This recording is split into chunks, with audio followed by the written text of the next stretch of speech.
జగన్మోహన్ రెడ్డి గారు కాంగ్రెస్ పార్టీలో ఎందుకు బయటకు వచ్చారు? జగన్మోహన్ రెడ్డి గారు పార్టీ ఎందుకు పెట్టారు? పేరు వదిలేస్తే పేరు ఎబ్రివేషన్ అని మాట్లాడేది. ఇవాళ మా పార్టీకి మూల సిద్ధాంతం రాజశేఖర రెడ్డి గారు పెట్టిన సంస్కరణలో పేద ప్రజల గురించి అమలు చేసిన సంస్కరణలు, అది భావం. అది మీరు ఆయన అడగాలి. మంత్రే కాదంటే చంద్రబాబు నాయుడు ఆయన కూడా మైండ్ పోయినట్టుంది. అది ఇంకా ఆయన చంద్రబాబు నాయుడు మంత్రి, చంద్రబాబు నాయుడు ముఖ్యమంత్రి, గంటా శ్రీనివాసరావు మంత్రి అనుకుంటున్నట్టున్నాడు. మీరు ఈ విషయం అడిగిన విషయం చంద్రబాబు నాయుడు అడగాలి.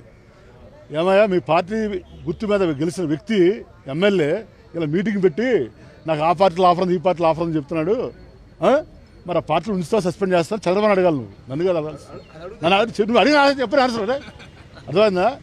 నేను మంత్రి కాకపోతే గంటా శ్రీనివాసరావు నా దృష్టిలో మనిషే కాదు. అర్థమైందా? ఎందుకనంటే నమ్మిన వాడిని మోసం చేసేవాడు, నమ్మించి మోసం చేసేవాడు, ఎవరైతే వాడికి జీవితం ఇస్తారో వాడికి సున్నాలు పెట్టేవాడు. అయిన పాత్రుడు పార్టీలోకి వస్తే అయిన పాత్రుడు సున్నా పెట్టాడు. అయిన పాత్ర గురించి అయిన పాత్ర అడిగి చెప్తాడు గంటా శ్రీనివాసరావు గురించి నాకంటే బాగా. అర్థమైందా?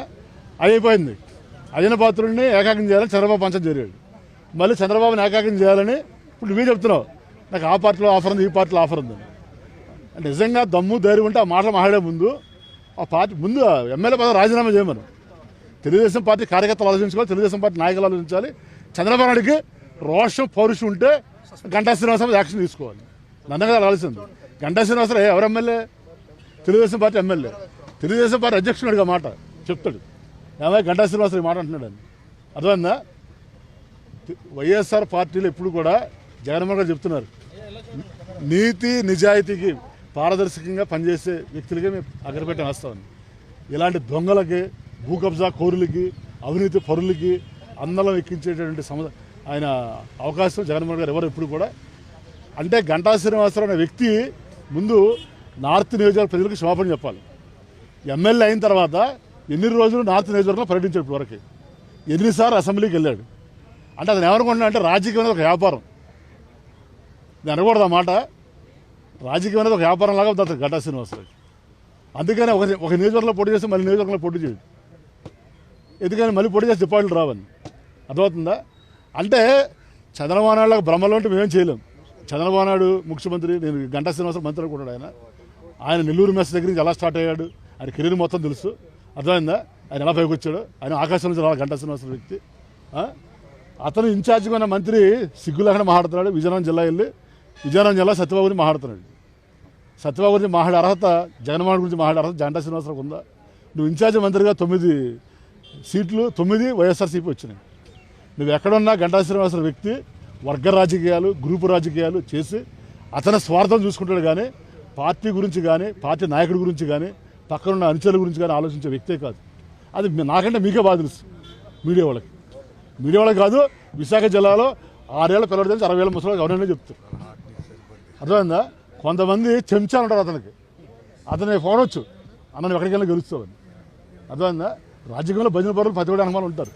ఆ భజన పరులు భజన నిజమా కాదని తెలుసుకోవాలి. అతను చుట్టూ తిరిగి వాళ్ళకి తిరిగి అతను అనుచరులు కానీ చేశాడా? అతను ఎప్పుడు వంచన, మోసం, దగ, కుట్ర వీటితోనే బతుకుతున్నాడు. అలానే పోతాడు అంతే అతను. అర్థమైందా? నేను అలాంటి మంత్రిని కాదు. నేను అనుకోవట్లే మంత్రిని అని. నేను అవంతి శ్రీనివాసరావు అనుకుంటున్నా.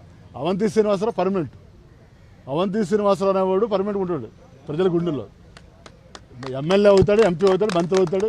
అయినా కాకపోయినా నేను చేసిన మంచి పనులు గుర్తుంటాయి. అర్థమవుతుందా? అవంతి శ్రీనివాసరావు పర్మనెంట్. నాకు తెలుసు గంటా శ్రీనివాసరావు మంత్రి పదవి ఉంటే వెరవేగటం చేశా. ఓపెన్గా ఛాలెంజ్ చేశా. గంటా శ్రీనివాసరావు వస్తాడా, లోకేష్ వస్తాడా, చంద్రబాబు వస్తాడా రమ్మని ఛాలెంజ్ చేసి మగవాళ్ళకి గెలిచాను. అది మగతనం అంటే. అర్థమైందా? నేను దమ్మున మగవాడిని. అర్థమవుతుందా? అంతేగాని నీలాగా పార్టీ గెలవకముందే ఒకలా పార్టీలు ఉంటాం, గెలిచిన తర్వాత దుడ్డుదారిని ఎలా చేరాలని చూడటం అలాంటి నా చేత కాదు. ఏదైనా మొహం మీద మాట చేతను ఉంది. వ్యక్తిగతంగా నాకు అతని కక్ష పగేం లేదు. అతని వ్యక్తిత్వం అంటే నాకు కోపం. అర్థమవుతుందా? ఎందుకనంటే ప్రజానాయకుడు అనేవాడు, రాజకీయాలకు వచ్చినవాడు ఒక వ్యవస్థకి జవాబుదారితనంగా ఉండాలి, ప్రజలకు జవాబుదారితనంగా ఉండాలి, ఒక పార్టీకి జవాబుదారితనంగా ఉండాలి, అతను నమ్మిన అనుచరులకు జవాబుదారితనంగా ఉండాలి. ఏది నేను జవాబుదారితనం? నేను ఎవరు నమ్ముకుని పార్టీలో రాణిస్తాడన్నా? అసలు ఏ పార్టీలో నీకు తెలుసా? ఎంతమందిని మోసం చేశాను నీ 20 సంవత్సరాల జీవితంలో?